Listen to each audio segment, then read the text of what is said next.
Hello once again, कैसे हो आप लोग? आई होप सब बढ़िया और मज़े में होगे। क्लास 14 वाला मैंने आपको लास्ट क्लास में बैठ के सॉल्व करने बोला था, आपने किया। 15 वाला मैंने आपको होमवर्क दिया था।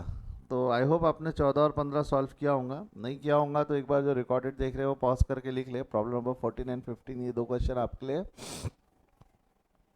होमवर्क है। कौन से बोल रहा हूँ मैं? Problem number 14 and 15। तो from the following balance sheet of Yogita limited prepare a cash flow statement. क्या बनाने के लिए बोल रहा है वो आपसे? Cash flow statement. Liability side दिया हुआ है, एसेट साइड दिया हुआ है, शेयर होल्डर्स फंड है, share capital, equity, share capital, preference share capital, ऐसी पूरी कहानी दी है। अब हम सारे अकाउंट बनाते हैं कि हम शॉर्टकट से जाते हैं? शॉर्टकट। बट जो अकाउंट में एडजस्टमेंट है वो तो बनेंगे ना। जैसा ये प्रोविजन फॉर टैक्स बनता ही है, क्योंकि इनका AS3 के हिसाब से income tax to be paid, income tax paid has to be shown separately. और नीचे देख लो, net profit for the year. अच्छा, एक मिनट सुनो। Net profit for the year after charging ₹50,000 as depreciation, यानी डिप्रिसिएशन इज 50,000, ये हमारे लिए इंपॉर्टेंट है। डिप्रिसिएशन इज 50,000, ये हमारे लिए इंपॉर्टेंट है। बट नेट प्रॉफिट 1.5 लाख रुपए, ये हमारे लिए काम का नहीं है। हम कभी भी एक चीज़ याद रखना, जब हम क्वेश्चन सॉल्व करेंगे तो हम नेट प्रॉफिट एडजस्टमेंट का नहीं लेंगे। हम नेट प्रॉफिट एडजस्टमेंट का नहीं लेंगे। हम नेट प्रॉफिट कौन सा वाला लेंगे? हमेशा और हमेशा याद रखना, आप मेरे स्टूडेंट हो, आप नेट प्रॉफिट कौन सा लोगे? एडजस्टमेंट का लोगे कि डिफरेंस लोगे? हमेशा याद रखना। क्योंकि ये क्या कर रहा है, आपको कोशिश कर रहा है, बोलेंगे net profit for the year after charging depreciation 50,000, depreciation charge करने के बाद का 1.5 लाख है। वो आपको उकसा रहा है कि 1.5 लाख को स्टार्टिंग पॉइंट लो। नहीं, आप किसको स्टार्टिंग पॉइंट लोगे? 1 लाख को। 1 लाख कहाँ से लाया, समझा क्या? ओपनिंग था 1, क्लोजिंग है 2। You are going to take net profit 1 lakh, not 1,50,000। समझाऊंगा मैं बाद में, आपको बता भी दूंगा, दिखा भी दूंगा कि 1,50,000 कैसे आता है। 1,50,000 आता है, बट इसमें कुछ चीज़ें चार्ज की हुई है, कुछ चीज़ें चार्ज नहीं की हुई है। डिप्रिसिएशन चार्ज किया हुआ है बट टैक्स चार्ज नहीं किया हुआ है। डिप्रिसिएशन चार्ज किया हुआ है बट टैक्स चार्ज नहीं किया हुआ है। डिविडेंड के बारे में कुछ बोला नहीं है, तो वो क्वेश्चन में बहुत गोंधड़ है। 1.5 लाख रुपए कौन सा आफ्टर टैक्स है? अगर आफ्टर टैक्स है तो क्या आफ्टर डिविडेंड है क्या? अगर आफ्टर डिविडेंड है तो क्या वगैरह रिजर्व है क्या वगैरह, जो भी है, तो इसमें क्लैरिफिकेशन बहुत अच्छे से दिया हुआ नहीं है। तो इट्स बेटर कि कभी भी P&L का डिफरेंस ले लेना, कभी गलती नहीं होती। Dividend paid on the shares is 50,000। Dividend जो पे किया है वो कितना है? 50,000। तो आपको नहीं लगता है डिविडेंड का तो एक अकाउंट बनना चाहिए? वैसे ज़रूरत नहीं है, क्योंकि ऊपर में प्रपोज डिविडेंड नाम का कोई अकाउंट है क्या?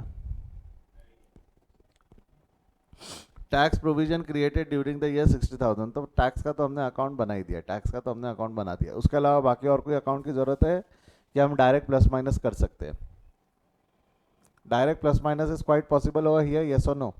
जैसे शेयर होल्डर्स फंड है, शेयर कैपिटल दिया हुआ है, इक्विटी शेयर कैपिटल है, ओपनिंग है 2 लाख, क्लोजिंग है 3 लाख, तो आपने लिखते हैं 1 लाख के शेयर्स हमने इशू किए। 1 लाख के इक्विटी शेयर्स आर इशूड। क्या बोला मैंने? वापस मेरे साथ बोलो। 1 लाख के equity shares are issued. 1 lakh के इक्विटी शेयर्स इशूड हुए गए। इशू हो गए तो पैसा आया गया। कौन सी एक्टिविटी? तो फाइनेंसिंग एक्टिविटी में लिख देंगे issue of equity shares ₹1 lakh, पैसा आया, ऐड हो जाएगा। डन। समझ रहा है क्या क्या कर रहा हूँ मैं? प्रेफरेंस शेयर्स 0 से 1 लाख हो गए, तो आपको नहीं लगता प्रेफरेंस शेयर्स भी 1 लाख के इशू हुए? Add issue of preference shares 1 lakh minus 0। अगला क्या है? रिजर्व 2 लाख, 1 लाख से 2 लाख हो गए, तो आपको नहीं लगता this will become a starting point, that is net profit after tax, after tax, after dividend, this is after everything ना। वाई? क्योंकि ये अल्टीमेटली ये रिजर्व एंड सरप्लस का डिफरेंस है, क्योंकि ये रिजर्व एंड सरप्लस का डिफरेंस है। क्लियर है? अगला क्या हो जाएगा? लॉन्ग टर्म बोरोइंग्स में ओपनिंग है 2 लाख, क्लोजिंग है 0, तो आपको नहीं लगता 2 लाख रीपे हो गया? फाइनेंसिंग एक्टिविटी 2 लाख रुपए रीपे हो गया। Repayment of long term borrowings 2 lakh रुपए। 20 से 1.5 हो गया, 20 से 1.5 हो गया, तो 1,30,000 रुपये हमने ले लिए, पैसा आया, ऐड हो जाएगा। Loan taken from Rahul, loan taken from Rahul. Trade payable ये कहाँ चला जाएगा? 50,000 और 70,000। Trade payable will appear on working capital changes, trade liability, trade payable 50 और 70। डन। गया क्या? बॉडी के अंदर गया क्या? उसके बाद में है शॉर्ट टर्म प्रोविजन। प्रोविजन में प्रोविजन फॉर टैक्स 30,000 और 50,000। This will open an separate account, this will gonna open a separate account, जिसका ओपनिंग बैलेंस आ जाएगा, balance brought down 30,000, balance carried down कुछ नहीं होता, कुछ नहीं होता, 50,000, ठीक है। अगला क्या हो गया, फिक्स एसेट्स टैंजिबल 4 लाख और 7 लाख। अकाउंट बनाना है कि मैं डायरेक्ट परचेज बोल सकता हूँ, डिप्रिसिएशन नहीं, नहीं वो हो डिप्रिसिएशन है, डिप्रिसिएशन है, अकाउंट बनाना पड़ेगा, हम डायरेक्ट नहीं कर सकते। इस पे भी तो स्टार मार्क होना चाहिए था, नहीं हैशटैग होना चाहिए था। इसका अकाउंट बनेगा ना रे बेटा, हम डायरेक्ट लिख सकते क्या इसको, नहीं। तो ये कितना हो जाएगा हमारा अगला, फिक्स एसेट्स टैंजिबल 4 लाख और 7 लाख, ठीक है। इन्वेंट्री और ट्रेड रिसीवेबल कहाँ चला जाएगा, इन्वेंट्रीज 1 लाख और 1,70,000 इन, हाँ इन्वेंट्री 1 लाख 1,70,000, 1 लाख 1 लाख 1,70,000, 50 और 1 लाख, ये कहाँ चला जाएगा, ट्रेड रिसीवेबल 50,000 और 1 लाख, ये सुनो।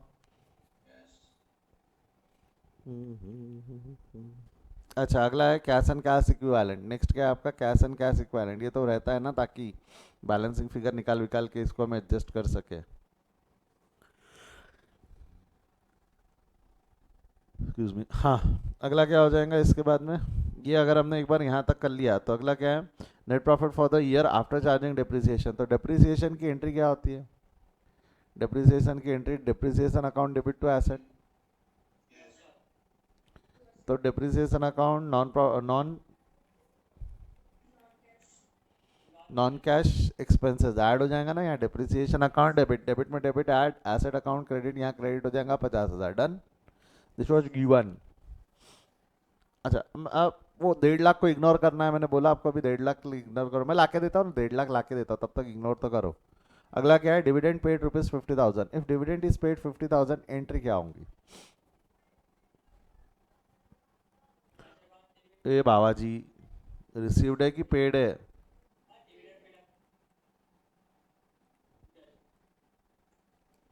Dividend account debit to cash 50,000, हाँ या ना में जवाब दो। अब मेरे को एक चीज बता, तेरा डिविडेंड अकाउंट डेबिट है, ये नॉमिनल है ना, नॉमिनल डेबिट है, आपको नहीं लगता है नॉन ऑपरेटिंग एक्सपेंस है, नॉन ऑपरेटिंग एक्सपेंस है।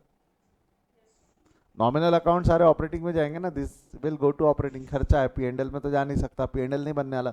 वैसे देखा जाए तो आप डिविडेंड अकाउंट बनाना चाहिए कायदे से, आपने कौन सा अकाउंट बनाना चाहिए, प्रपोज डिविडेंड, प्रपोज डिविडेंड, ये जो है ना प्रपोज डिविडेंड, यहाँ डेबिट करना चाहिए 50,000, और कैश अकाउंट क्रेडिट वहाँ डेबिट है, कैश अकाउंट क्रेडिट, तो फाइनेंसिंग एक्टिविटी बोल के कैश क्रेडिट होना चाहिए डिविडेंड के नाम से 50,000, फाइनेंसिंग एक्टिविटी बोल के कैश क्रेडिट होना चाहिए डिविडेंड के नाम से 50,000, बॉडी के अंदर गया क्या। और बाद में जब आप डिविडेंड अकाउंट को बैलेंस करोगे तो आपको क्या लगता है, ये जो बैलेंसिंग फिगर है ये क्रिएटेड है ना, क्रेडिट में बैलेंस आया तो क्रिएटेड रहता है, याद कर, देख क्रेडिट में बैलेंस आया तो क्रिएटेड रहता है, डेबिट में बैलेंस आया तो पेड रहता है, तो डेबिट वाला तो हमने लिख लिया पेड, तो क्रेडिट में जो बैलेंस आएगा यहाँ पे, यहाँ जो क्रेडिट में बैलेंस आएगा वो क्या रहेगा, क्रिएटेड रहेगा ना, यहाँ का जो बैलेंसिंग फिगर आने वाला है 50,000 का बैलेंसिंग फिगर, ये क्रिएटेड रहेगा ना प्रॉफिट एंड लॉस, यहाँ क्रेडिट तो प्रॉफिट एंड लॉस में डेबिट, मतलब ये डेबिट हो जाएगा बिफोर टैक्स ना, बिफोर टैक्स का लॉजिक समझा चुका हूँ मैं आपको। देखो ये 1.5 लाख आ गया जो स्टार्टिंग पॉइंट उसने बोला था, मतलब ये वाला जो 1.5 लाख जो दिया हुआ है, this is after depreciation but before dividend. अरे ये आफ्टर डिप्रिसिएशन और इवन आफ्टर टैक्स भी है, आफ्टर डिप्रिसिएशन आफ्टर टैक्स है बट बिफोर डिविडेंड है। ऐसा स्पेसिफिकली कहीं लिखा था क्या कि दिस इज बिफोर डिविडेंड, है ना, कंफ्यूजन का घर है ना। तो क्या लेना, ये वाला लेना, एडजस्टमेंट वाला लेना कि बैलेंस डिफरेंस लेना, एडजस्टमेंट वाला नहीं लेना, एडजस्टमेंट वाला बहुत खतरनाक हो सकता है। आई होप आपको समझ में आया। और डिविडेंड का अगर मैंने अकाउंट नहीं बनाया रहता, डायरेक्ट यहाँ डेबिट करके नीचे क्रेडिट कर दिया रहता तो काम चला रहता क्या, अरे वाई नो, यहाँ डेबिट और यहाँ क्रेडिट, अगर ऐसा कर दिया रहता तो क्या अकाउंट बनाने की जरूरत पड़ती क्या, डिविडेंड बिना अकाउंट बनाए कर सकता था क्या, ऊपर डेबिट कर देता नीचे क्रेडिट कर देता, तो अकाउंट की जरूरत नहीं थी। अकाउंट की जरूरत तब होती है जब ओपनिंग एंड क्लोजिंग बैलेंसेस दिए वो, अकाउंट की ज़रूरत कब है? जब ओपनिंग एंड क्लोजिंग दिए हुए। अगर सिर्फ एडजस्टमेंट कोरा दिया हुआ है तो हम डायरेक्ट पास कर सकते हैं ना।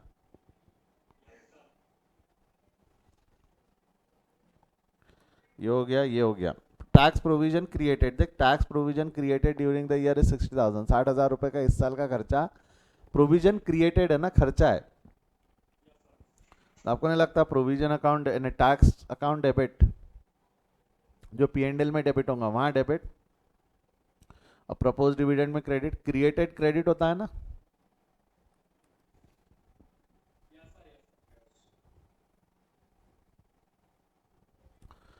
हो गया, थर्ड एडजस्टमेंट भी हो गया। अब क्या करेंगे? बैलेंस कितना आ रहा है? नहीं, टैक्स प्रोविजन पहले लेना पड़ेगा ना। इनकम टैक्स पेड मिल जाएगा 40,000। ये income tax paid balancing figure will go to income tax paid 40,000। अच्छा, 4 लाख में से 50 गए तो बचना चाहिए 3.5, फिर भी 7 बच रहा है। तो आपको नहीं लगता 3.5 का एसेट आपने खरीदा? वहाँ डेबिट, यहाँ credit, asset acquired being purchase of fix assets. अब वर्किंग कैपिटल चेंजेस बैलेंस कर लो। डिफरेंस कितना आ रहा है? 70,000 इंक्रीज, 50,000 इंक्रीज, 20,000 इंक्रीज। एसेट बढ़ा है, अच्छी बात है बुरी बात है? अच्छी बात है, बट जा रहे उल्टा तो लेस। लेस, ये क्या हो जाएगा? ऐड। एक मिल गया तो बाकी पट पट पट पट मिल जाता ना। Increase in asset, increase in inventory, add हो जाए, नहीं लेस हो जाएगा 70,000। ले फटाफट लिख दूँ क्या? Changes in working capital less 70,000, increase in inventory less 50,000, increase in trade receivable and add, add कितना ऐड करना है? 20,000, decrease increase in trade payable. I hope ये समझ में आया आपको। हो गया, प्लस माइनस कर लो, आंसर मिल जाएगा। ये 2,10,000 इज एक्चुअल स्टार्टिंग पॉइंट।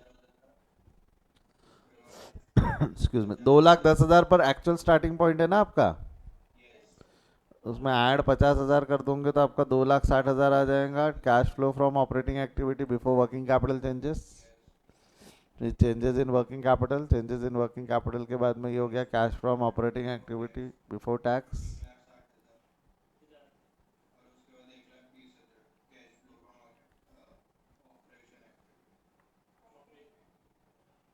और ये हो गया, ये हो गया आपका ये बी,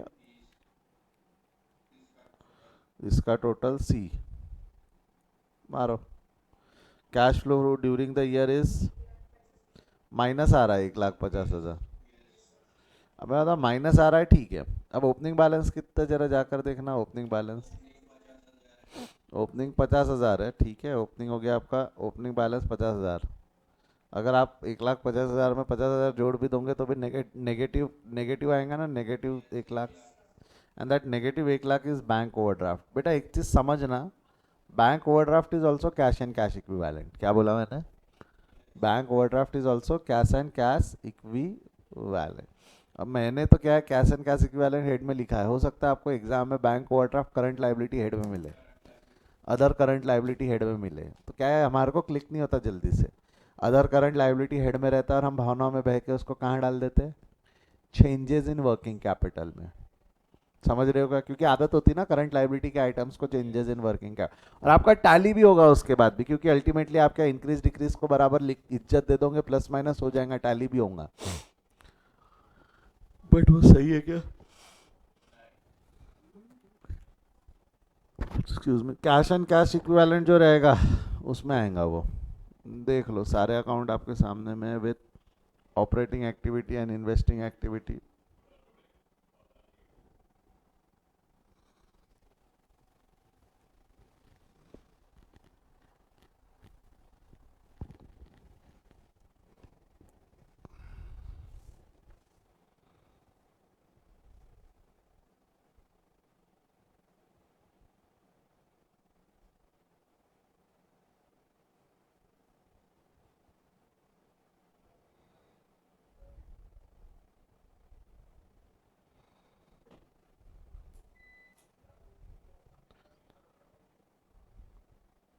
हो गया है फर्स्ट पार्ट। कितने लोग कर पाए थे इसको? Raise your hand. Second part है आपके सामने में, कर लिया था ना आपने, बहुत ही बढ़िया। सेकंड पार्ट भी है आपके सामने में।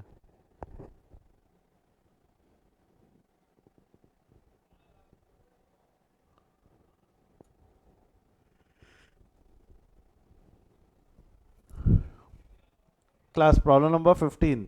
प्रॉब्लम नंबर 15 कितने लोगों ने सॉल्व किया, एक बार बता दो, स्क्रीन में हाथ उठा के दिखा दो। ऐसा किया है सभी ने प्रॉब्लम नंबर 15? थोड़ा इजी टाइप में है, मैं बोल सकता हूँ, बट नहीं है वो। क्या कॉर्पोरेट डिविडेंड टैक्स का एडजस्टमेंट मैंने आपको लास्ट क्लास में हल्का सा समझा दिया था, तो जम गया होगा आपको। नहीं तो देखा जाए तो थोड़ा सा वो डिविडेंड टैक्स एडजस्टमेंट की वजह से ही डिफिकल्ट है, बाकी वैसा कोई उस क्वेश्चन में है नहीं। मैंने क्या बेसिक बेसिक एडजस्टमेंट्स आप लोगों को सिखाने हैं, बाद में हम फिर वॉरियर बनेंगे, ठीक है? But that warrior additional information है। Dividend proposed and paid during the year 1.5 lakh है, तो डिविडेंड के ऊपर में जाके स्टार मार्क करो। ओके, डिविडेंड नाम का अकाउंट है क्या? डिविडेंड नाम का अकाउंट नहीं दिख रहा ना? तो हम डायरेक्ट कर ले क्या, P and L operating activity में डेबिट कर ले और फाइनेंसिंग एक्टिविटी में क्रेडिट कर ले, चलेगा क्या? Dividend account debit to cash. चलो ठीक है। Income tax paid during the year include 15,000 account of dividend tax. तो एक काम कर, इनकम टैक्स का तो तू अकाउंट ओपन कर ले। Land and building was valued at 1,50,000 and sold at a profit of 10%। तो land and building of a book value of 1,50,000 is sold ना। तो एक काम कर तो लैंड एंड बिल्डिंग का अकाउंट तो बना, बाद में देखते हैं। Rate of depreciation on plant and machinery, तो प्लांट एंड मशीनरी का भी अकाउंट बना ले। तो प्लांट एंड मशीनरी ओरली हो सकता है, 4 लाख पे 10% चार्ज करके 360 आता है ना। अब चाहो तो ओरली कर सकते हो, अवॉइड करो। एक हाथ दो अकाउंट बनाने पड़ते हैं, ज़्यादा दिमाग को टेंशन मत लो, क्योंकि एग्जाम के प्रेशर में इतना दिमाग चल पाना थोड़ा डिफिकल्ट होता है। समझ रहे हो क्या बोल रहा हूँ? और ज़रूरी नहीं है कि बेटा एकदम आप 40,000 ले लो। मैं अगर होशियार हूँ ना, मैं अगर पेपर सेटर हूँ ना, तो मैं ये भी डाल दूंगा प्लांट एंड मशीनरी 80,000 का खरीदा, 80,000 का बेच दिया, तो भी पोजीशन सेम दिखेंगी ना। बट कैश फ्लो में 80,000 का खरीदा और 80,000 का बेचा, उसका इफेक्ट दिखना चाहिए ना कैश फ्लो में। वो समझ में आए इसलिए प्लांट एंड मशीनरी का अकाउंट बना लो। वो समझ में आए इसलिए प्लांट एंड मशीनरी का क्या बना लो, अकाउंट बना लो। समझा ना क्या बोला मैंने? तो let's start with very first adjustment. आपका ओपनिंग बैलेंस है 10 लाख, क्लोजिंग बैलेंस है 15 लाख। शेयर कैपिटल क्या होगा, इशू किया होगा शेयर कैपिटल?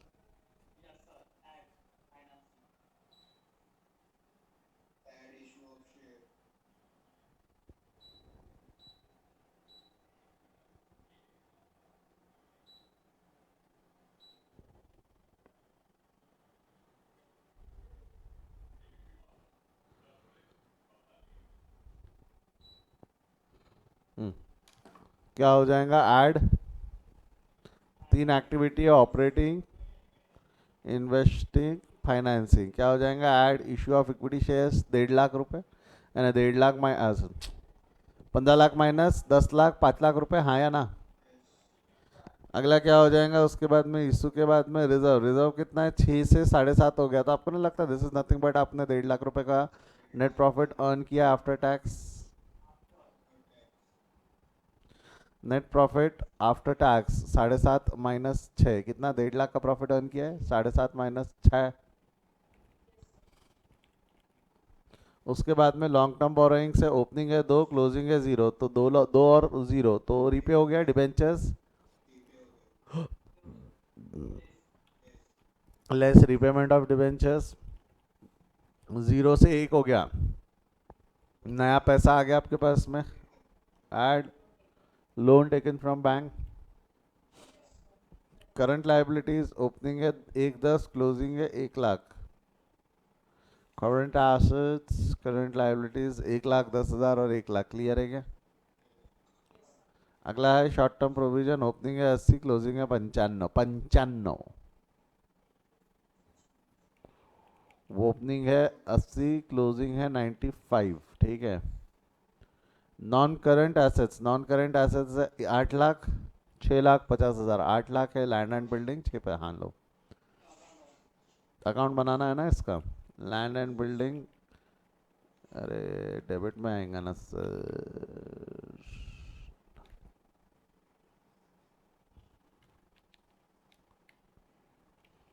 8 लाख और 6,50,000। अगला क्या है उसके बाद में? प्लांट एंड मशीनरी 4 लाख और 3,60,000। तो प्लांट एंड मशीनरी 4 लाख और 3,60,000। Next, intangible assets goodwill 2 lakh और 1 लाख। आपको नहीं लगा? हाँ, ये 20,000 का राइट ऑफ होगा ना। ऐसा गुडविल किश्तों में बिकता नहीं है, राइट ऑफ हुआ है। तो राइट ऑफ हुआ है तो नॉन ऑपरेटिंग एक्सपेंस है ना। ये कितना अच्छा लग रहा है मेरे को, आपको समझ में आने लग गया आप तो। इन्वेस्टमेंट्स कितना हो गया? 0 से 6 हो गया। तो आपको नहीं लगता इन्वेस्टमेंट 6 लाख से बढ़ गया? तो 6 लाख से इन्वेस्टमेंट बढ़ गया, ये परचेज किया है तो less purchase of investing, yes 6 lakh. Inventory 1 lakh, 1,80,000, ये चला गया changes in inventory 1 lakh and 1,80,000। हाँ हाँ हाँ, लिख दिया लिख दिया लिख दिया। 1.5 लाख और 2 लाख, ट्रेड रिसीवेबल 1.5 और 2, changes in operating, changes in working capital, ठीक है। कैश एंड कैश इक्विवेलेंट रहेगा। ओपनिंग बैलेंस देख ले, 3,40,000 है तेरा, और क्लोजिंग बैलेंस कितना है? 3,75,000। कैश बैंक साथ में ना। चलो चलो चलो चलो, अगला क्या हो जाएगा अभी यहाँ पे? एडजस्टमेंट्स ना। Dividend proposed and paid during the year 1.5 lakh. Dividend का अकाउंट नहीं है, डायरेक्ट एंट्री पास कर दो। Dividend account debit to cash. Dividend account के डेबिट में यहाँ आ जाएगा डिविडेंड अकाउंट डेबिट, ऐड और cash financing activity. Financing activity में यहाँ क्रेडिट जमता है यहाँ तक। Dividend account debit to dividend paid. Income tax paid during the year includes 15,000 on account of dividend tax. अब मेरे को बताओ, एक मिनट, हाँ एक मिनट एक मिनट, यहाँ ढंग से पढ़ना। यहाँ पे ये दिया हुआ है कि income tax paid during the year 15,000 है, ये दिया हुआ है कि जो पेड ड्यूरिंग द ईयर है उसमें 15,000 इंक्लूड, जो पे किया है उसमें 15,000 डिविडेंड टैक्स, ऐसा बोला है ना। अच्छा, पेड कितना किया है वो दिया नहीं है तो अजम्पशन लगता है ना। पेड कितना किया अगर वो दिया हुआ नहीं है तो उस पर अजम्पशन लगता है ना। अजम्पशन क्या है बोल, तो अजम्पशन क्या है? ओपनिंग वाला पेड, क्लोजिंग वाला क्रिएटेड, बराबर है, याद है क्या? अरे रूल याद है क्या? तो मैं अगर ऐसा बोलूँ तो चलेगा क्या कि हमने जो पे किया है, हमने जो पेड है वो कितना पेड किया है? 80,000। उसमें से 15,000 का जो है वो कॉरपोरेट टैक्स है, कॉरपोरेट डिविडेंड टैक्स है, to be more specific corporate dividend tax है। और जो 65,000 है वो इनकम टैक्स है, ऐसा बोलूँ तो चलेगा क्या? सर इससे फर्क क्या पड़ेगा जीवन में बेटा? कॉरपोरेट डिविडेंड टैक्स अगर हम बात करते हैं तो ये फाइनेंसिंग एक्टिविटी है, और इनकम टैक्स की बात करते हैं तो वो ऑपरेटिंग एक्टिविटी है। तो if it is corporate dividend tax, क्या बोला बच्चा? It is corporate dividend tax, तो क्या होगा? पे करेंगे तो एंट्री रहेंगी tax account debit to cash. Even operating activity है तो भी एंट्री रहेंगी tax account debit to cash. But फर्क क्या रहेगा? एक मिनट मैं लिखता हूं। Tax, to be more specific, provision for tax account debit to cash कितना हो जाएगा? ये 15,000। और जब हम 65,000 पे करेंगे तब भी entry provision for tax account debit to cash ही रहने वाली है। कितना रहने वाला है? ये 65,000। बट इन दोनों में फर्क क्या है? इन दोनों में फर्क क्या रहने वाला है? ये वाला जो कैश, ये डेबिट तो यहाँ हो जाएगा, इसमें कोई गनीमत नहीं है। 15,000 यहाँ डेबिट हो जाएगा। डिविडेंड टैक्स और करंट टैक्स 65,000, जो भी आप चाहो, वर्किंग नोट वहाँ बनाना वैसा बना लो, ऐसा बनाना ऐसा बना लो। ये डेबिट इफेक्ट हो गए। मैं सवाल है हमारा क्रेडिट इफेक्ट का। कैश में क्रेडिट मतलब कैश फ्लो में क्रेडिट, कैश में क्रेडिट मतलब कैश फ्लो में क्रेडिट। बेटा जो डिविडेंड टैक्स है, don't you think this is financing activity? तो ये फाइनेंसिंग एक्टिविटी में क्रेडिट हो जाएगा, और दिस इज ऑपरेटिंग एक्टिविटी, ये ऑपरेटिंग एक्टिविटी में क्रेडिट होगा। हाँ या ना? ये बॉडी के अंदर गया क्या? नहीं। तो 15,000 जो है वो ऑपरेटिंग फाइनेंसिंग एक्टिविटी में जाएगा, और 65,000 जो है वो ऑपरेटिंग एक्टिविटी में जाएगा। ठीक है, तो 15,000 will be credited in financing activity and ये ऑपरेटिंग एक्टिविटी में। तो 15,000 को क्रेडिट कर दो यहाँ पर, यहाँ लिखो 15,000 dividend tax paid 15,000, dividend tax paid 15,000 और इनकम टैक्स पेड 65,000। ये बॉडी के अंदर गया क्या? इंपॉर्टेंट एडजस्टमेंट है, बॉडी के अंदर जाने को बहुत जरूरी है इसको। कलर विलर भी कर देता हूँ एकदम उसको हाईलाइट हो जावे।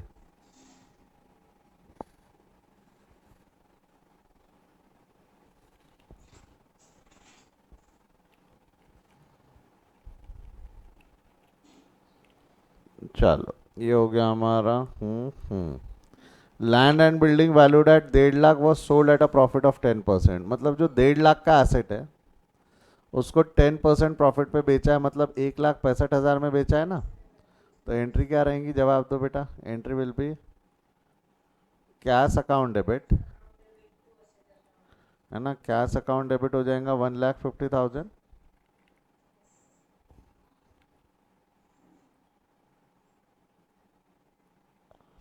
कैश अकाउंट डेबिट नहीं, 1 लाख नहीं, कितना आएगा कैश अकाउंट डेबिट 1,65,000।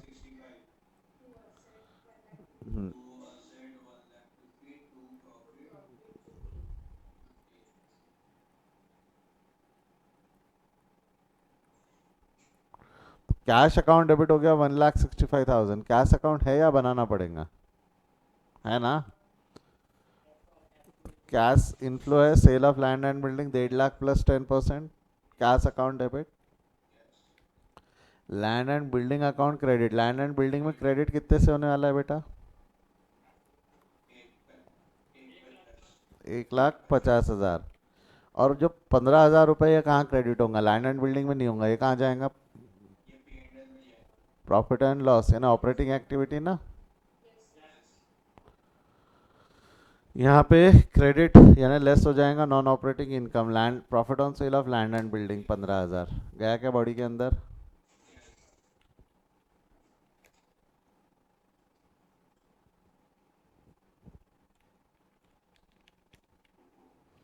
नेक्स्ट ये हो गया हमारा।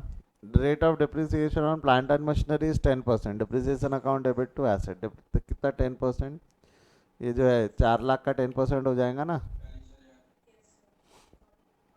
4 लाख का 10% 40,000, वहाँ क्रेडिट यहाँ डेबिट, डेबिट बोले तो ऐड 2 लाख 20,000 प्लस 40,000 माइनस 15,000 वैसा। चेंजेस इन वर्किंग कैपिटल के इफेक्ट ले लो, हो गया आंसर आ गया आपका। फिर यहाँ चेंजेस इन वर्किंग कैपिटल के इफेक्ट अगर आपने ले लिए तो आपका आंसर आ गया ना अल्टीमेटली, मोटा माटी। हाँ नहीं, एक चीज़ बच गई, आपने इसको बैलेंस कर लिया, आपने इसको बैलेंस कर लिया, ये बच गया ना। क्या लगता है प्रोविजन फॉर टैक्स में बैलेंसिंग फिगर यहाँ आने वाला है, क्या होंगे वो बैलेंसिंग फिगर, वो पेड होंगी ना, हाँ पेड नहीं क्रिएटेड होंगी ना प्रॉफिट एंड लॉस। चल अगर ये किया है आपने तो आप बहुत ही धुरंधर हो गए हो अब, ठीक है। कितना है, 80,000 से इंक्रीज है, 50,000 से इंक्रीज है, 10,000 से डिक्रीज है, बराबर है।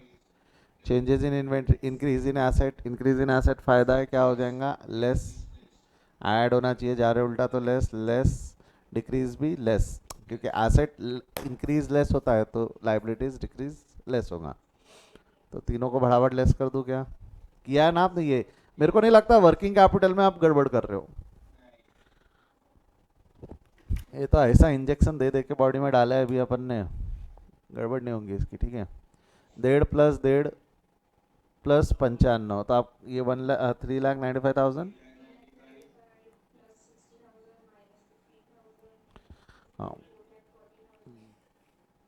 हाँ, प्लस 60 माइनस 40, मैंने डायरेक्ट 45 लिख दिया, आपकी मर्जी मेरी मर्जी दोनों सही।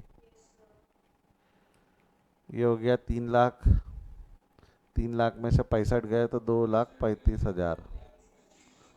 ये हो गया। बी कितना आया आपका, 4 लाख,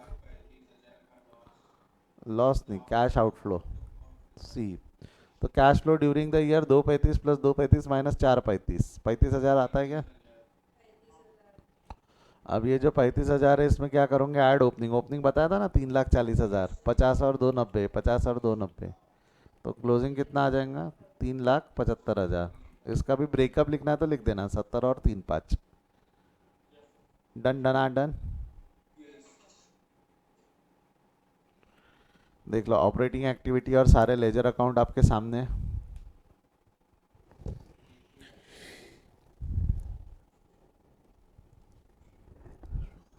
कॉस्टिंग में आज नया चैप्टर है हो, मत करता हूँ कॉस्टिंग में बात करता हूँ अभी नहीं, चलो आगे बढ़ते हैं।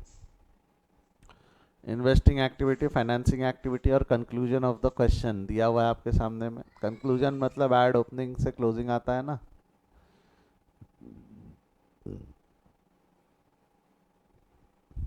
Working capital changes. ऋषिकेश, क्या तेरा आजू बाजू में तेरे घर वाले बैठे रहते क्या, सुनते रहते क्या पढ़ा रहा नहीं पढ़ा, ऐसा कुछ है क्या? नहीं. ठीक. कहाँ बैठा, कहाँ है, हॉल में बैठा है, रूम में बैठा है? हॉल में. हॉल में. तो ऐसा हो नहीं सकता कि घर वाले नहीं आते जाते होंगे. क्या है, कभी कभी अपन भावनाओं में बह जाते हैं ना पढ़ाते पढ़ाते, तो वो भी सोचते होंगे कैसा कर रही है. हाँ, ईयरफोन्स. चलो आगे बढ़ते हैं. आगे बढ़ते हैं. क्लास एक इलास्ट्रेशन नंबर 2 मैंने होमवर्क दिया था, कितने लोगों ने सॉल्व किया illustration number 2? Raise your hand. Solve किए पर डाउट है. ओके, मेरे को तो लगा आप ये बोलोगे sir easy peasy lemon squeezy मैंने. चलो आगे बढ़ते हैं, देखते हैं सॉल्व करूँ क्या problem number illustration 2 problem number 16. अब हम यहाँ से हमारे मॉड्यूल के क्वेश्चंस उठा रहे हैं. आरटीपी पास्ट एग्जाम्स आपको सॉल्व करने होते हैं.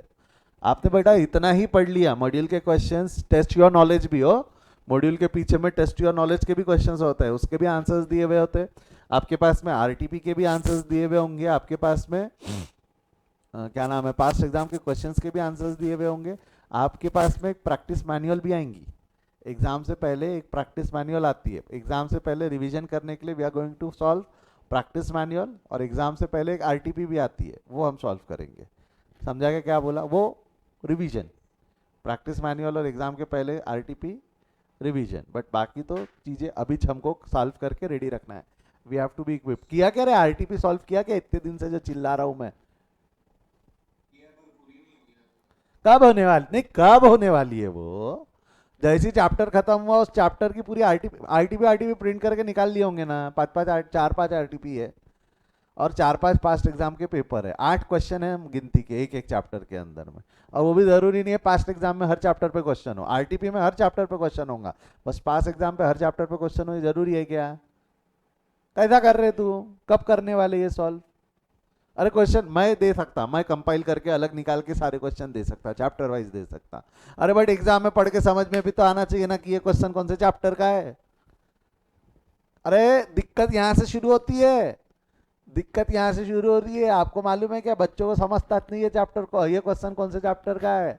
मजाक नहीं कर रहा मैं, कास्टिंग में खासकर. लॉजिक कौन से चैप्टर का लगा हुआ इसमें, यहाँ से सवाल चालू होगा. आपको लग रहा, करके देखना सॉल्व. सब आएंगे आपको, बाद में आने के बाद मैं समझाऊंगा कि ऐसा ऐसा ऐसा ऐसा सॉल्व कर. अरे सर पहले हमको तो ये मेथड आती थी, चैप्टर हम समझे स्टैंडर्ड का है, हम बजट का दिमाग लगा रहे थे. अरे कुछ भी हो सकता है वहां पे. फिर जाने दो. मेरे साथ हुआ था एक बार एग्जाम के अंदर में, समझा ही नहीं कौन से चैप्टर का क्वेश्चन है, तो फिर अच्छे से तैयारी करके जाना पड़ता. Following are the extract of the balance sheet of Ajay limited. Liability side है, एसेट साइड है. लाइबिलिटी साइड में क्या लिखेला है? Share capital, 15% debentures, unpaid interest, profit and loss, goodwill, discount on issue of debentures. ठीक है, इसमें ना थोड़े से आइटम ऐसे दिए हुए हैं जो हमारे खर्चे वाले हैं, मतलब लॉसेस वगैरह वाले टाइप के आइटम हैं. ठीक है, अगला क्या है उसके बाद में, you are required to show the related items in the cash flow if the discount on issue of debenture amounted to rupees 10,000 has been written off during the year. मतलब basically discount on issue of debentures का आपको account बनाना है, discount on issue of debentures का account बनाना है, और आपको items in cash flow बताना है, मतलब कैश फ्लो स्टेटमेंट पूरा बनाना है, ऑपरेटिंग इन्वेस्टिंग फाइनेंसिंग पूरा बनाना है. ठीक है, एक बार मोटा मोटी मेरे को एक चीज़ बताओ, ओपनिंग बैलेंस है 1,15,000 गुडविल का, ये हो गया 90, तो राइट ऑफ किया है ना हमने इसके पहले ऊपर में. ठीक है, अब 2 मिनट. शेयर कैपिटल ओपनिंग था 5, क्लोजिंग है 5, कोई दिक्कत नहीं. डिबेंचर्स, डिबेंचर्स ओपनिंग है 5, क्लोजिंग में है 7,50,000, तो आपको नहीं लगता 2.5 लाख के डिबेंचर्स इशू हुए? अब मैं जो बोल रहा हूँ ध्यान से सुनना. 2.5 लाख के डिबेंचर्स इशू किया और discount on issue of debentures का अकाउंट ग्रेजुअली बढ़ा है, तो आपको नहीं लगता those debentures were issued at discount? Debenture का बैलेंस कब बढ़ेगा, डिबेंचर का बैलेंस कब बढ़ेगा, जवाब दे. डिबेंचर का बैलेंस तभी बढ़ेगा ना जब डिबेंचर डिस्काउंट पे इशू है। डिबेंचर का बैलेंस कब बढ़ेगा जब डिबेंचर बोल रहा हूँ सॉरी, डिस्काउंट ऑन इशू का बैलेंस कब बढ़ेगा, discount on issue of debenture का बैलेंस कब बढ़ेगा, ये तभी बढ़ेगा ना जब डिबेंचर्स डिस्काउंट पे इशू हुए। यानी भाई 90 से 1.15 हो गया तो आप बोलोगे सर 2,25,000 से बढ़ा, एक्चुअली 2,25 से नहीं बढ़ेगा, वो 35 से बढ़ा है, 35 से बढ़ा है और 10 से कम हुआ है। अकाउंट बनाएंगे तब पिक्चर और अच्छे से समझ में आ जाएंगी। बट हमने जो डिबेंचर बॉडी के अंदर ये डालो कि हमने जो डिबेंचर्स इशू किया है ना ये डिस्काउंट में इशू किया है। हमने जो इससे क्या होगा, जो मिलने वाला कैश है वो कम मिलेगा। जो कैश एंड वो उसमें इफेक्ट जाता है ना कैश फ्लो स्टेटमेंट में, वो जो कैश फ्लो स्टेटमेंट में इफेक्ट 2.5 लाख का नहीं जाएगा। कैश फ्लो स्टेटमेंट में जो इफेक्ट जाएगा वो डिस्काउंट काट के जाएगा। जब हम एंट्री पास करेंगे तो समझेंगे। तो आपको एक चीज ये समझना जरूरी है कि वो डिबेंचर्स और ये वाला डिस्काउंट ये इंटरकनेक्टेड है। वो डिबेंचर्स और ये वाला डिस्काउंट दोनों इंटरकनेक्टेड है, ये समझ में आना जरूरी है, ये समझ में आना जरूरी है। ये समझा है तो थम्स अप दो, ये समझा है तो थम्स अप दो।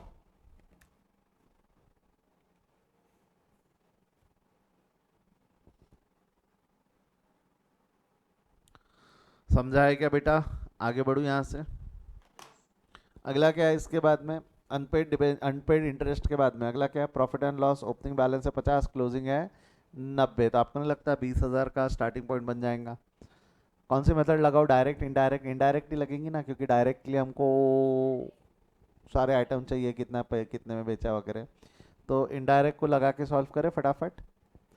तो डिस्काउंट ऑन इशू का अकाउंट बनेगा, डिबेंचर्स का भी एक बार का अकाउंट बना लेना, दिमाग को टेंशन मत लेना, डिबेंचर्स का भी एक बार का अकाउंट बना लेना, ठीक है। अच्छा मैं एक चीज पूछ रहा हूँ, मैं एक चीज पूछ रहा हूँ,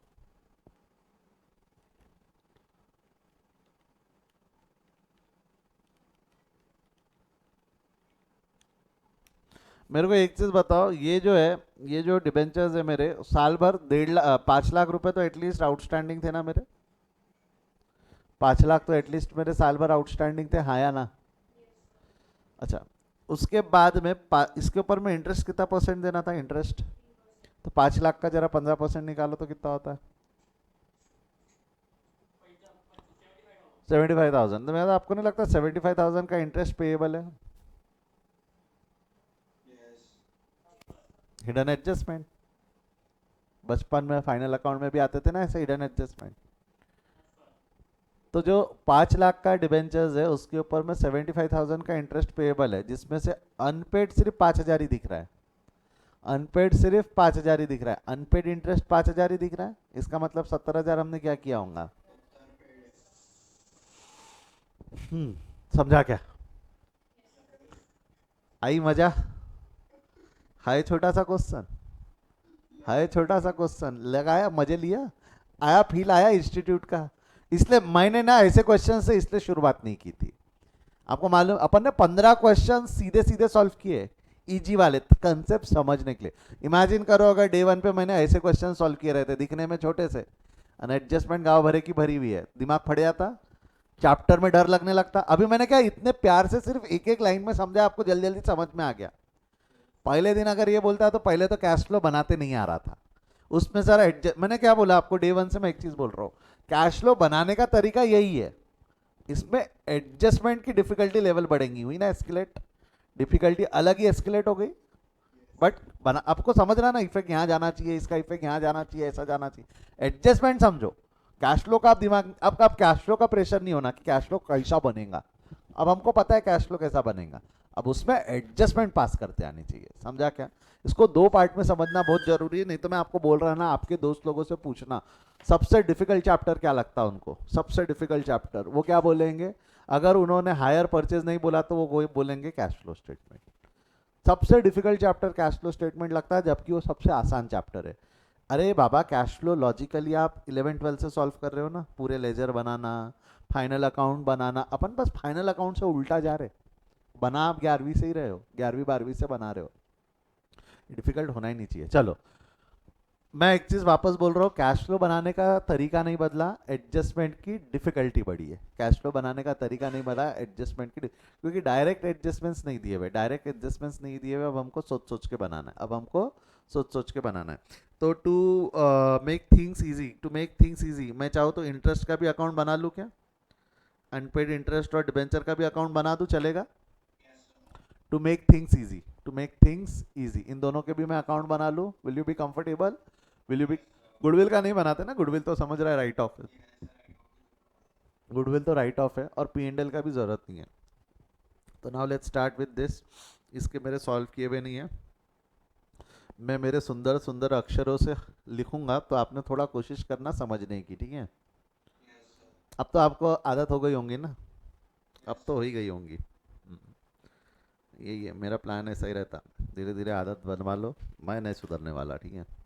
अरे मैंने कोशिश किया, मालूम है कि आपको, आफ्टर एंटरिंग इनटू टीचिंग ना, मैंने बहुत कोशिश किया मेरी राइटिंग सुधारने की। मैंने रफ कॉपी भी खरीद के, वो रफ नहीं क्या बोलते तुम्हारी, कर्सिव राइटिंग की कॉपी वॉपी भी खरीद के लाया था।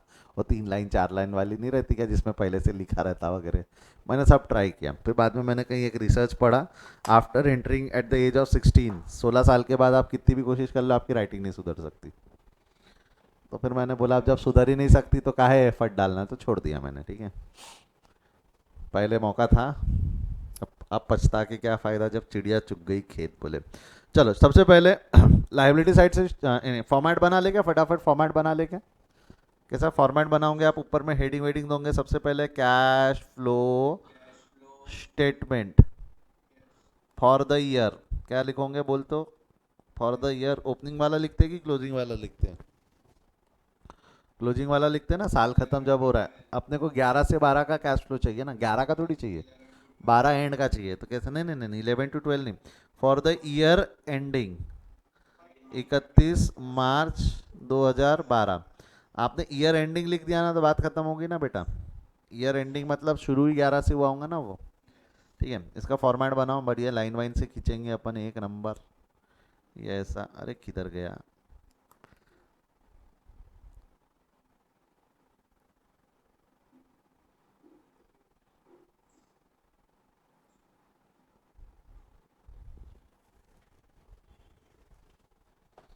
हम्म,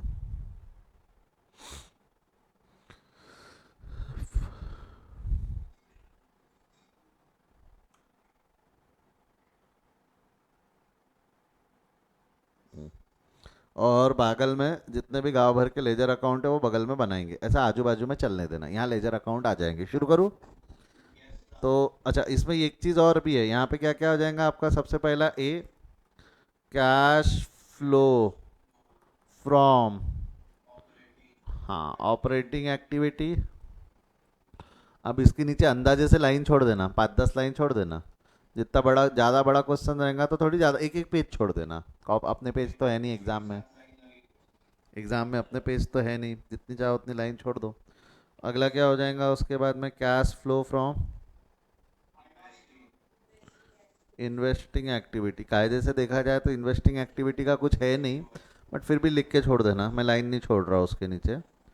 कैश फ्लो फ्रॉम, है ना, इसके नीचे 3-4 है, वैसे भी वो पूरा पेज ही छूट जाएगा ना उसके बाद, लेजर नए अकाउंट में नए पेज से बना लेना। अच्छा, चेंजेस इन वर्किंग कैपिटल का भी कोई चोचला है नहीं, है ही नहीं ना कोई। आप बोलोगे अनपेड इंटरेस्ट, कायदे से देखा जाए तो outstanding interest is changes in working capital, but उसमें एडजस्टमेंट है ना। अगर उसमें एडजस्टमेंट है तो वो changes in working capital chart में जाएगा कि ओपन होगा? ठीक है, अब एडजस्टमेंट है तो चेंजेस इन वर्किंग कैपिटल में नहीं जाएगा, that will be open separately, that will be open separately. चलो शुरू करें, शुरू कर दे। शेयर कैपिटल 5 लाख का 5 लाख की है तो कोई चेंजेस नहीं है। 15% डिबेंचर्स, हैश टैग है मतलब अकाउंट ओपन होने वाला है 15% डिबेंचर्स का। तो let's open an account 15% debenture, 15%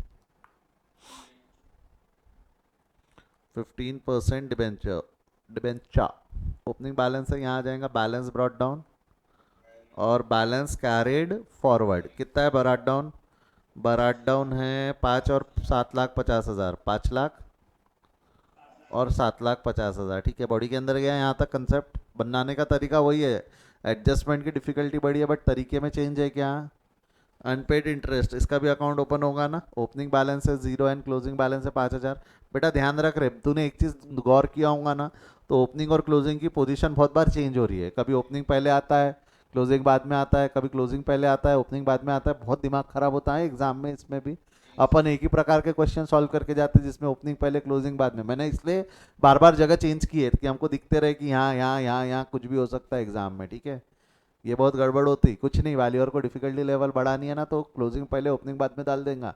बच्चे अलग ही घबरा जाते, उल्टा ही सॉल्व करके आ जाते पूरा क्वेश्चन, क्योंकि अगर वो उल्टा रहा ना तो जो प्लस होने वो माइनस हो जाते, और जो माइनस होने वो प्लस हो जाते। और टैली भी होता, मैं आपको ये भी बताता, वो टैली भी होता। आपको ऐसा लग रहा होगा, करके देखना कोई क्वेश्चन उल्टा सॉल्व करके देखना, अगर किया होगा तो वो टैली भी होता आखिरी में। आपको लगेगा वाह सही है, बट पूरा क्वेश्चन उल्टा सॉल्व करके आए आप, जीरो, खत्म बात। जबकि सही है, सिर्फ प्लस को माइनस और माइनस को प्लस करना है, आप सही हो जाओगे, बट नहीं, फिर भी जीरो, फिर भी जीरो रहता हो। बट जाने तो जो भी है, ध्यान रखना, मेरा ये बोलना है, ध्यान रखना उसको, ठीक है। पाँच, हाँ, कितना है आपका? ओपनिंग है 0 और क्लोजिंग है 5,000। Account open on same side, नहीं सेम साइड यानी क्रेडिट साइड में, क्रेडिट बैलेंसेस है, क्रेडिट में ओपन हो जाएगा अनपेड इंटरेस्ट के नाम से। क्या नाम से लिख दोगे? Unpaid interest. अनपेड इंटरेस्ट है, बैलेंस ब्रॉट डाउन, ओपनिंग 0 है, बैलेंस कैरिड फॉरवर्ड 5,000 है। I hope easy, done. अगला क्या है? प्रॉफिट एंड लॉस, 50 का 90 है तो 40,000 का इंक्रीज है ना, तो दैट 40,000 का increase is nothing but net profit after tax. 40,000 का increase is net profit after tax, लिख दूं यहाँ पे नेट प्रॉफिट आफ्टर टैक्स। तो देखा जाए तो टैक्स के बारे में क्वेश्चन साइलेंट है, ऐसे टाइम पे ना अवॉइड करने की जगह नेट प्रॉफिट ही बोल देना उसको। उसको क्या बोल देना? Net profit. ना बिफोर लिखो ना आफ्टर लिखो, ना बिफोर लिखो ना आफ्टर लिखो, उससे क्या होगा, चीज़ें थोड़ी सी गड़बड़ में नहीं आएंगी। कितना हो जाएगा ये? 90,000 माइनस 50,000, तो आंसर कितना आ जाएगा? 40,000, है ना। बिफोर आफ्टर कायदे से वो आफ्टर टैक्स है, बट क्वेश्चन में टैक्स दिया हुआ नहीं है, इसलिए हम उसका आफ्टर टैक्स बोले बिफोर टैक्स बोले एक ही बात है। मत कर, नेट प्रॉफिट लिख दे। क्या लिखते हैं उसको? सीधे सीधे नेट प्रॉफिट, ठीक है। आई होप आपको अब ये समझ में आ रहा है। हाँ, ये बहुत बड़ी बड़ी बात है जो मैं बहुत एक एक लाइन में बोल बोल के निकल रहा हूँ। आपको समझ में आ रहा है ना मैं क्या क्या बोलना चाह रहा हूँ? यस और नो? ठीक है। अगला है गुडविल। गुडविल कितना हो गया? कम हो गया ना, 1,15,000 से 90, राइट ऑफ हो गया। राइट ऑफ हो गया तो don't you think it will be added? तो यहाँ लिख दूँ क्या? Add non operating and non cash expenses. कितना हो जाएगा? Goodwill amortize, goodwill amortized, amortized या रिटर्न ऑफ, जो आपको बोलना है लिख दो। क्या लिखो? अमोर्टाइज समझता कि राइट ऑफ समझता? राइट ऑफ समझता, राइट ऑफ लिख देता हूँ, ठीक है। रिटर्न ऑफ, जिनको दोनों समझता उनको दिक्कत ही नहीं है। 1,15,000 माइनस 90,000, 1,15,000 माइनस 90,000 कर तो कितना होता है? 1,15 माइनस,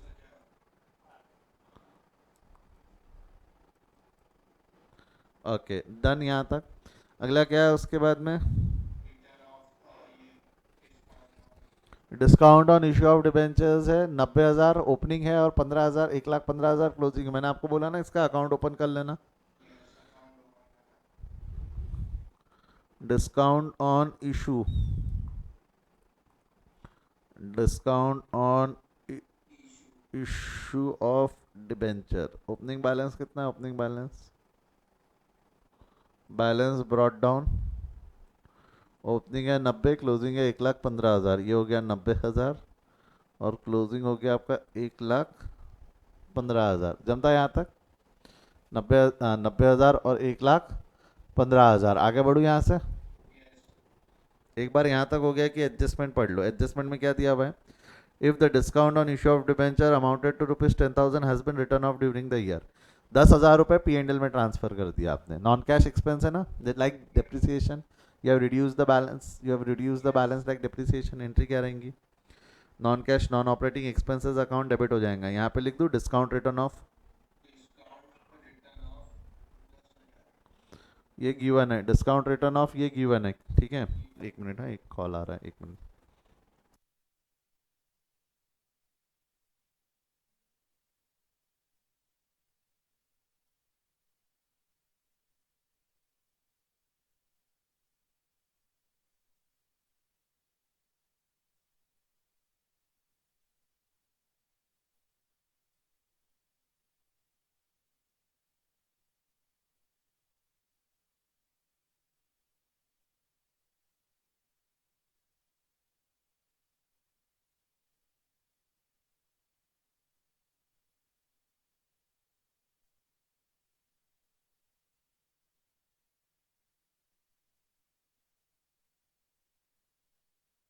हाँ जी, क्या बोल रहा था मैं कि डिविडेंड डिस्काउंट राइट ऑफ है 10,000 से, वहाँ डेबिट हो जाएगा 10,000, ये गिवन है ना, ये गिवन है। 10,000 रुपये से वहाँ डेबिट हो जाएगा और 10,000 रुपये से यहाँ क्रेडिट हो जाएगा। अधिक जानकारी के लिए क्या लिख दोगे, रिटर्न ऑफ। अधिक जानकारी के लिए रिटर्न ऑफ। खत्म करना है ना, खर्चा है 90,000 रुपये का, धीरे धीरे खत्म करते जाना है। तो कायदे से 80,000 पे आ जाना चाहिए, कायदे से वो खर्चा कितने पे आ जाना चाहिए, 80,000 पे। बट आया नहीं आया वो देखेंगे आगे। एक बार की क्वेश्चन की तो मोटा मोटी इन्फॉर्मेशन हमने सारी ले ली, एक बार की क्वेश्चन की मोटा मोटी सारी इन्फॉर्मेशन हमने ले ली ना। ये भी पोस्ट हो गया, एडजस्टमेंट भी कंसिडर हो गई। Posting adjustment both are done.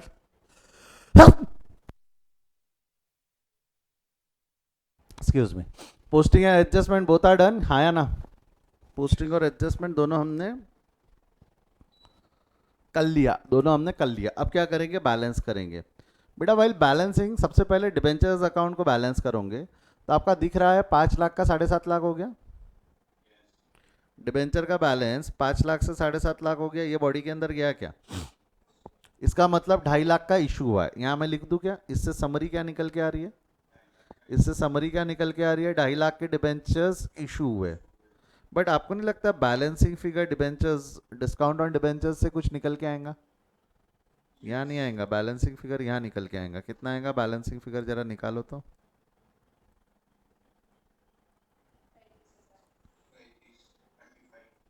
तो ऐसा बोलूँ तो चलेगा क्या, जो 2.5 लाख का डिबेंचर्स है ये 35,000 रुपए के डिस्काउंट में इशू हुआ। नहीं तो ये बढ़ेगा कैसे, ये 35,000 का बैलेंस बढ़ेगा कैसे, खड़े खड़े डिस्काउंट का बैलेंस तो नहीं बढ़ेगा ना। आपने इशू करते वक्त ही डिस्काउंट दिया होगा तब जाके कहीं वो बैलेंस बढ़ेगा। इसको लो अंदर, इसको लो अंदर, इसको ग्रास्प करो इसको। अब मेरा बताओ एंट्री क्या होंगी, अगर हम ऐसा लेकर चलते, ऐसा मानकर चलते हैं तो इससे एंट्री क्या होंगी। पैसा आया, cash account debit, discount account debit. मेरे को कैश कितना वो नहीं पता, बट डिस्काउंट पता है ना 35,000। टू डिबेंचर्स, डिबेंचर्स पता है ना, डिबेंचर्स कितने, 2.5 लाख। तो कैश निकाल सकता हो क्या, 2.5 माइनस 35। अब ये इफेक्ट दे दो, कैश अकाउंट डेबिट कहाँ जाएगा, cash account debit financing activity में issue of debenture, issue of debenture working note लिख दूँ चलोगे, वहाँ debit 2,15,000। Debentures discount account debit, discount account debit 35, यहाँ लिख दूँ क्या, डिबेंचर के नाम से अधिक जानकारी के लिए ये। और डिबेंचर अकाउंट क्रेडिट, यहाँ ब्रेकअप लिख रहा हूँ मैं, 2,15,000 गया कैश में और 35,000 गया, चलेगा।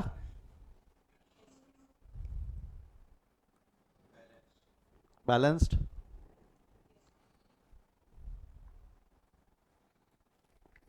नेक्स्ट देख, ये वाले दो अकाउंट तेरे बैलेंस हो गए। अब इंटरेस्ट अकाउंट को डायरेक्ट बैलेंस करना समझदारी है कि पहले इंटरेस्ट की एंट्री पास करना पड़ेगा। अच्छा, उसमें भी ना आपके दिल में एक सवाल आएगा कि सर इंटरेस्ट काय पे लूँ, ओपनिंग पे लूँ, क्लोजिंग पे लूँ, कि ओपनिंग पे पूरा साल भर का लूँ और क्लोजिंग पे लूँ।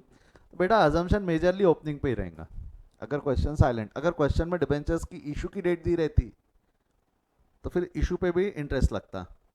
बट अगर इशू, क्योंकि ये जो कितने जो इशू हुए ये कब इशू है ये डेट नहीं पता, तो हमारा अजम्पशन है कि लास्ट डेट पे इशू है।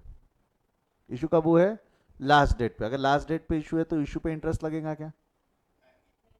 बट अगर वहाँ लिखा रहता कि इट वॉज इशूड ऑन 1 अक्टूबर 2000 जो भी है, तो अक्टूबर, नवंबर, दिसंबर, जनवरी, फरवरी, मार्च, आपको नहीं लगता इशू पे भी 6 महीने का इंटरेस्ट लग जाता। Just like what we have learn in foundation, ऐसे एडजस्टमेंट्स हमने फाउंडेशन में ऑलरेडी पढ़ रखे हैं ना। ठीक है, वहाँ डिबेंचर्स में भी उसमें डिप्रिसिएशन में भी पढ़ा था हमने, एसेट कब खरीदा नहीं दिया रहा तो हम ईयर एंड मान लेते थे ताकि वो खरीदे पे डिप्रिसिएशन चार्ज नहीं करना पड़े। याद नहीं बेटा, मिडल ड्राइंग्स के लिए मानते थे, ड्राइंग्स के लिए assumption middle of the year था, बट एसेट के लिए अजम्पशन ईयर एंड ही रहता था। एसेट के लिए अजम्पशन क्या रहता था, ईयर एंड पे खरीदा ताकि बच जाए। हम ओपनिंग पे साल भर का डिप्रिसिएशन चार्ज करते थे, उसी तरह डिबेंचर्स पे भी ओपनिंग पे साल भर का डिप्रिसिएशन चार्ज, साल भर का इंटरेस्ट लगाएंगे ड्यूरिंग द ईयर को ईयर एंड पे इशू किया ये मान लेंगे। ये समझा क्या, कंसेप्ट समझा क्या ये? ठीक है, अजम्पशन लिखना है तो कहीं लिख देना, if the question is silent, इस क्वेश्चन के आसपास लिख दो, if the question is silent, assumption है ये, assumption, if the question is silent regarding the date of issue of debenture, if the question is silent regarding the date of issue of debentures, if the question is silent regarding the date of issue of debenture, it is assumed to be issued, it is assumed to be issued, 2 minute रोकना बस आ रहा हूँ, it is assumed to be issued at year end, it is assumed to be issued at year end, so no interest is payable thereon, so no interest is payable thereon, उस पर कोनो interest पे करने की ज़रूरत नहीं है, उस पर कोनो इंटरेस्ट पे करने की ज़रूरत नहीं है। बॉडी के अंदर गया, समझ पा रहे हो, कोई दिक्कत परेशानी नहीं है, बढ़ जाओ आगे, मैं क्या बढ़ जाओ आगे यहाँ से। नाउ लेट्स सी यहाँ पे हम 5 लाख पे इंटरेस्ट लगाएंगे, ये पूरे डिस्कशन से कंक्लूजन क्या निकलता है कि 5 लाख पे 15% का इंटरेस्ट लगेगा।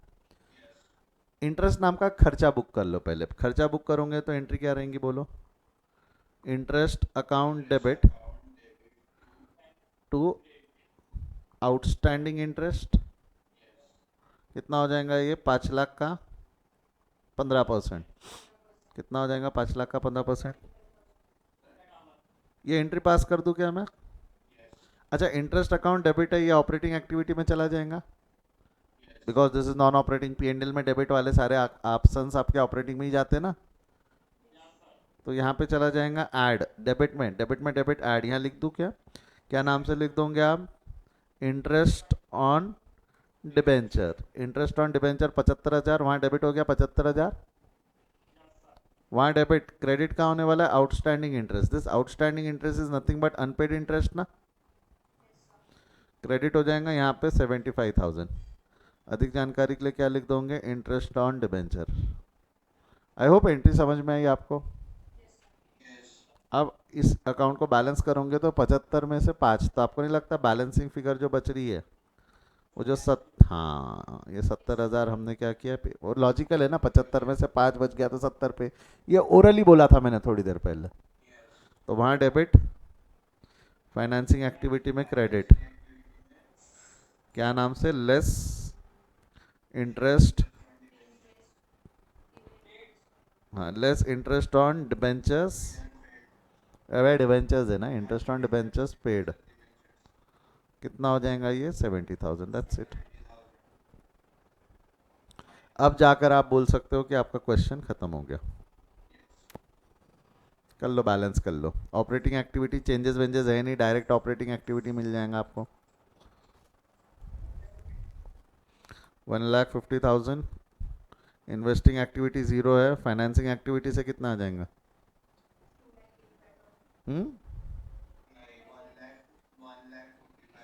1,45,000, तो ये हो गया आपका सी, ये बी होना चाहिए था बट बी है नहीं, तो cash flow during the year कितना हो गया,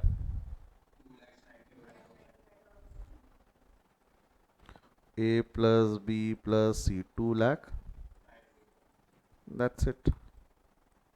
इजी था इजी, सॉल्व करने में क्या, सॉल्व करने लगे तो कहीं भी फंसे नहीं हम, बट इम्पॉर्टेंट ये है कि चीज़ें बहुत सारी थी, दिखने में क्वेश्चन छोटा है but it was not a small question, it was not a small question. ऐसी जो होता रही एग्जाम में, दिखता कुछ और निकलता कुछ, फिर हम बोलते हमारे को इंस्टीट्यूट नंबर नहीं देती, तो क्या करके आया उस पर भी बहुत सारी चीज़ें निर्भर कर जाती है। ये विजिबल है ये वाला साइज, ठीक है, आप लोग लिख लो इसको फटाफट, मिलते हैं हम कल, bye bye, see you, take care.